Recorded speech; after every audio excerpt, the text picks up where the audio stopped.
De acordo com o ChatGPT, a Crown Castle ocupa a posição como o terceiro maior REIT do mundo. E é justamente sobre esse REIT que a gente quer aprofundar a nossa análise no vídeo de hoje. Entender um pouco mais do modelo de negócios, como funciona, como ele lucra, riscos que está se investindo nesse REIT, para então a gente poder fazer uma segunda análise que traremos no vídeo de amanhã sobre a parte da análise fundamentalista, para ver se faz sentido ou não a gente estar investindo nesse REIT.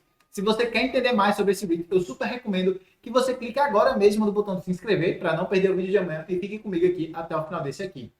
Se você não me conhece ainda, muito prazer. Eu me chamo Yuri Leite, sou consultor e mestre em investimentos e sem enrolações, vamos começar aqui nosso conteúdo trazendo os slides que a gente sempre traz para poder apresentar mais sobre esse REIT aqui para vocês. Então esse aqui é o REIT que a gente vai analisar, é o CC Crown Castle. Na Bolsa de Valores o ticker dele é CCI, para quem quiser se interessar, procurar mais sobre esse REIT. Então hoje a gente vai falar do modelo de negócio, né? Um pouco da sua história, o que faz, estratégia, diversificação, a parte de ESG, riscos, e depois eu trago algumas informações adicionais que eu achei pertinentes para vocês saberem. Então vamos lá, como é que tudo começou? Ela foi fundada em 1994 e a Crown Castle ela começou uma pequena empresa focada na parte de construções de torres de comunicação lá nos Estados Unidos. Ela tem sede em Houston, lá nos Texas, e a empresa rapidamente se expandiu, adquirindo torres e outros ativos de infraestrutura e se tornou uma das maiores operadoras de infraestrutura de telecomunicações do país. Ela só perde para o vídeo que trouxemos na semana passada, que foi da American Tower. Então ela ocupa a segunda maior posição aqui em termos de infraestrutura relacionadas a essa parte de telecomunicações. E aí, a adoção da estrutura do REIT em 2014 permitiu a Crown Castle atrair investidores focados em dividendos, consolidando sua posição como uma peça-chave na conectividade móvel. Isso aqui é um dos locais lá da Crown Castle que eles operam. Então, percebam que eles não eram REIT até 2014, eles aderiram a essa estrutura do REIT em 2014. A estrutura do REIT ela tem algumas coisas complexas de explicar, mas basicamente traz algumas vantagens para a empresa e termos fiscais e também termos de distribuir dividendos e tudo mais. Então fica mais fácil para quem quer investir lá. Quando eles fizeram isso, eles conseguiram mais investidores, então conseguiram expandir lá suas ações, né? Fazer elas se valorizarem ainda mais. A Crowdcast é especializada então em infraestrutura de telecomunicações, oferece espaços em suas torres de celular, small cells e redes de fibra óptica para operadoras de telecomunicações. Então toda vez que você for usar seu telefone, basicamente você deve estar utilizando ou a American Tower ou a CCI, né, a Crown Castle. A empresa é um dos principais facilitadores da implantação das redes 5G, inclusive eles são até mais avançados da American Tower em relação ao 5G, e eles fornecem a infraestrutura necessária para essa nova geração de conectividade móvel. A China está desenvolvendo a questão do 6G, né? Eles estão bem à frente dessa tecnologia e possivelmente a Crowdcast vai ser uma das primeiras a entrar também na distribuição do 6G quando ele for, né, implementado mundialmente. Então vamos lá, vamos explicar aqui mais ou menos como tudo funciona. Eles têm aproximadamente aqui um pouco mais de 40 mil torres que eles destacam, que são esses veículos principais. E além disso, eles também têm as small cells, que na tradução literal são células pequenas, que são colocadas em alguns pontos chaves dentro da cidade para diminuir a demanda, né? Na verdade, para ajudar a demanda, quando ela é muito alta, você consegue destruir lá a demanda que está muito alta naquela região, porque você tem essas small cells dando uma ajuda para a torre. Só a torre não dá conta, né? Porque tem provavelmente muita gente, muita demanda sendo consumida, então eles botam essas small cells em alguns pontos chaves para ajudar a distribuir essa conexão para os provedores ao redor. E além disso, eles também têm aproximadamente 85 mil route miles de fibra ótica, né? E aí, eu não vou dar o valor em quilômetro e tal, porque é difícil de converter, mas basicamente vocês podem multiplicar aqui por uma milha, é basicamente 1,6 quilômetros, se não me falha a memória, e aí vocês vão chegar no valor da bastante fibra ótica aí que eles estão implementando. Então, qual é a estratégia desse REIT, né? Então, a estratégia é dividida em 3 pontos. Primeiro, a expansão contínua da sua infraestrutura. A empresa busca expandir sua rede de torres, small cells e fibra óptica para atender a crescente demanda por conectividade. E a gente já vai adentrar nessa parte da demanda para ver se faz sentido ou não. Eles também têm a estratégia de aquisições estratégicas, onde a Crowdcast continua a adquirir ativos que complementam e expandem sua infraestrutura existente, melhorando a sua posição no mercado. De quem é que eles estão comprando? Pronto, estão comprando de outras empresas que acharam que ia ter um retorno ali, só que acabou que não deu retorno, porque não entrou em sincronia como eles acharam que entraria, e aí eles estão revendendo, né? Então, por exemplo, a American Tower quem assistiu o vídeo da semana passada deve ter visto que eles fazem reciclagem do portfólio. A Crowdcastle provavelmente compra desses espaços também. A terceira parte da estratégia é o crescimento de dividendos. Eles são muito focados nessa parte de dividendos. Eu acabei de mencionar para vocês que eles começaram em 2014 e eles ganharam uma relevância muito grande, muito por conta da distribuição de dividendos. Então, eles são bem focados nessa parte.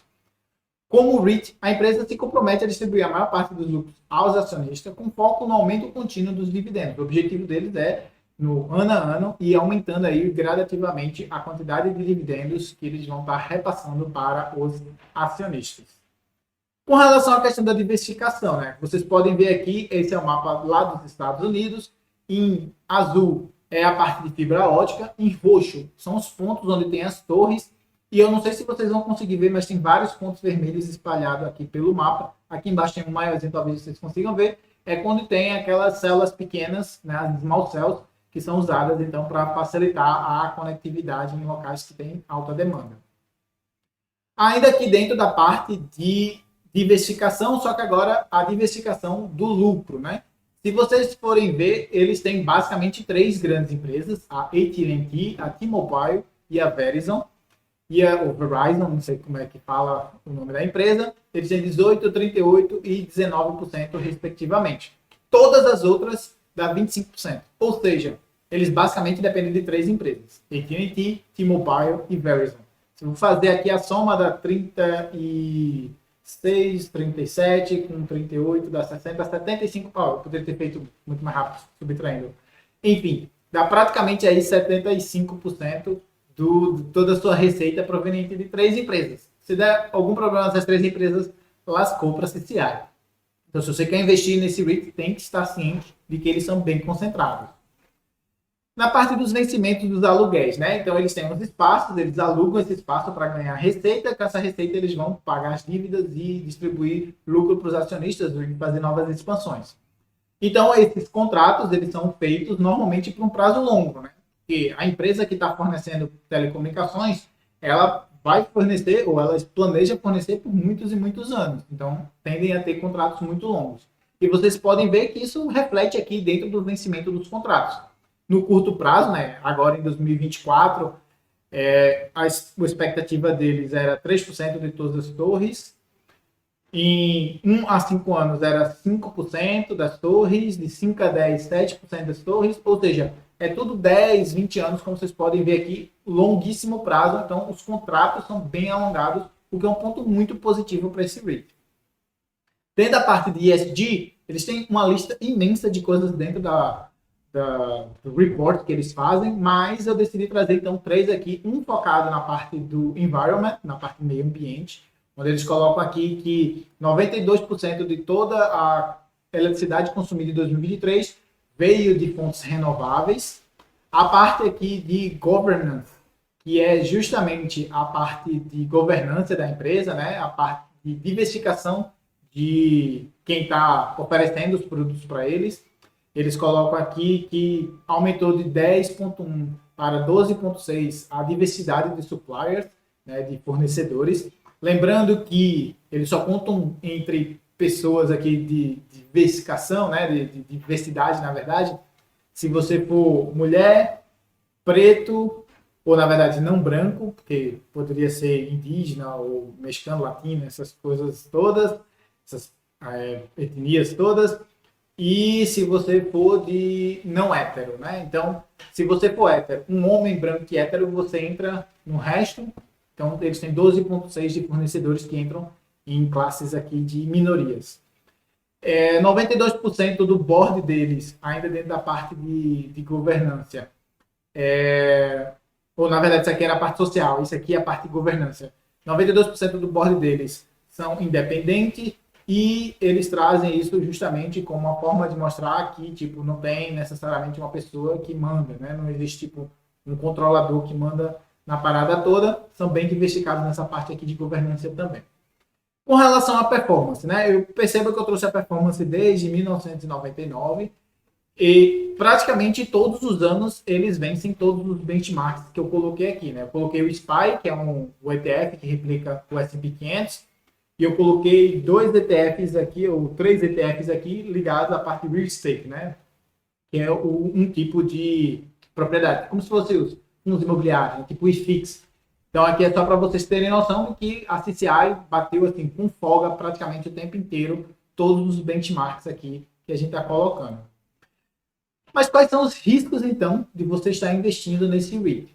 Bom, primeiro, como eu acabei de mencionar, tem uma grande dependência de 3 operadoras. A Verizon, AT&T e eu esqueci o nome da outra, mas que era grande também.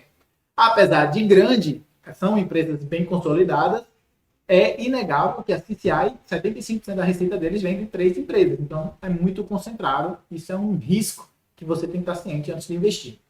O segundo risco é a questão da concorrência, né? Eu mencionei na semana passada a American Tower, que é primeiro lugar na parte de telecomunicações, hoje a CCI, e provavelmente na próxima semana, se não me for a memória, é a Equinix, que, ou não sei como é que pronuncia, deve ser alguma coisa assim, que também é na parte de data center, que também está ligada aqui à parte de comunicação também, né? De dados. Então, assim, existe uma concorrência muito grande e todos eles estão lá no topo. Então, existe uma concorrência e outras empresas que podem entrar também. Isso é algo que você tem que estar ciente. Quanto maior a concorrência, maior, ou na verdade, menor é a capacidade da empresa de disputar preço ali dos aluguéis, de passar coisas, né? Passar aumentos nos aluguéis para os inquilinos. Tem os riscos regulatórios, né? Alterações nas regulamentações podem afetar as operações da empresa, algum tipo de cuidado com dado, algum tipo de cuidado com fornecimento, alguma coisa assim que pode afetar ou a empresa CCI, né, a Crown Castle, ou até mesmo a própria empresa de telecomunicação, como a AT&T, por exemplo, que eu usei de exemplo, ele pode afetar aqui e aí eles não poderem usar a CCI de alguma forma. Então, riscos regulatórios estão bem impactantes dentro desse REIT. Tem a parte dos riscos tecnológicos, né? Então, eu acabei de mencionar que a China está desenvolvendo o 6G, está bem à frente do resto do mundo com relação a essa tecnologia. E aí, o que acontece? Se vier o 6G, tudo isso do 5G vai ficando meio que obsoleto, né? Já vai começar a trocar. Então, eles são muito dependentes de tecnologias e isso pode ser um problema para o REIT. E, ao mesmo tempo, a gente também tem que levar em consideração que eles são muito dependentes de capital, né? Então eles precisam estar toda hora, tecnologia vem e eles têm que estar lá reformando, expandindo. Então a gente vai ver no vídeo de amanhã que a dívida dessa empresa aqui é absurdamente alta, justamente por conta de que eles estão sempre nessa necessidade de investir dinheiro.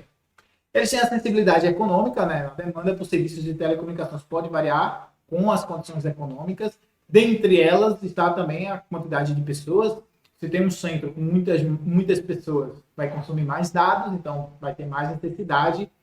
Se tiver um local com poucas pessoas, não vai ter tanta necessidade. Então, pode ser que afete significativamente aí tanto as empresas que contratam a CCI como a própria CCI. Atrasos em projetos, né? Então, a gente viu que depende de torres, essas células pequenas é um projeto grande, não é um projeto pequeno. Isso significa que isso pode acontecer algum tipo de atraso ali e isso acabar afetando também a questão da rentabilidade do REIT, né? Demorar mais para eles conseguirem trazer o retorno que eles esperam e isso acabar afetando também nas suas projeções de fluxo de caixa e atrapalha a parada toda. Além disso, tem a questão dos riscos ambientais. A gente, não sei se todos estão cientes, mas deveria que essa questão de telecomunicações emite ondas eletromagnéticas que acabam afetando e existe toda uma teoria aí de que isso pode causar câncer e tudo mais. Enfim, então a gente precisa estar ciente desses riscos ambientais, dos riscos com os animais e tudo mais. E isso pode também impactar a Crown Castle. E por último, a questão da taxa de juros, que é fundamental de você entender isso como um grande risco, principalmente para este REIT aqui, porque a dívida deles é absurdamente alta, feito a gente vai ver. Entrando então aqui nas informações adicionais que eu quero trazer aqui para vocês, é justamente a parte de dívidas e a parte da taxa de juros, né? O interest rate. Vocês podem ver aqui a quantidade de dívida e eles trazem em roxo, aqui é fixa, em azulzinho aqui é variável. Perceba que basicamente era tudo roxo, né? A única variável é essa aqui, 2026, finzinho de 26, 27, que majoritariamente foi feita agora em 2024. Então, a gente pode ver que eles não estavam conseguindo pegar a fixa, né? As taxas de juros variaram muito, provavelmente não quiserem prestar para eles em taxa fixa. botaram em taxa variável e jogaram lá para 2027, o que é um prazo relativamente curto. Vocês podem ver que aqui eles têm 0,8 bi para 2024, 1,2 bi, no caso 1,3 bi para 2025, 2,7 para 2026, 4,6 para 2027 e assim sucessivamente. A maior parte está depois de 2030, né, o thereafter, mas até 2030 eles têm bastante dívidas para pagar. E aqui embaixo vocês podem ver que eu trouxe também a taxa de juros média que está sendo cobrada dessas dívidas em cada um dos anos. Em 2024, 3,3%, em 2025 já cai para 1,6%, aí 26, 3%, 2027, 3,5%, 2028, 4,5%, e depois disso a média é 3,6%. Já na parte de variável, eles têm 5,9% em 2024, 4,7% em 2025, 4,4% em 2026 e 4,5% em 2027. Vocês podem ver que a de 2024 foi bem alta, provavelmente por conta desse aumento das taxas de juros. Como as taxas de juros de longo prazo já começaram a cair, possivelmente essas taxas aqui deram uma arrefecida por conta disso também. Elas são variáveis, lembra? Então, quando a taxa de juros está lá em cima, todo mundo achando que vai subir continuamente, ela sobe. Quando começa a cair, ela então varia para baixo. Então, tem oscilações nesses valores aqui, possivelmente uma atualização que a gente venha a fazer, por exemplo, no próximo ano, esses valores aqui já devem ter mudado novamente. Mas pontos importantes que você vê aqui é que dívida bem concentrada, né? Então, bastante dívida e taxas de juros que subiram consideravelmente.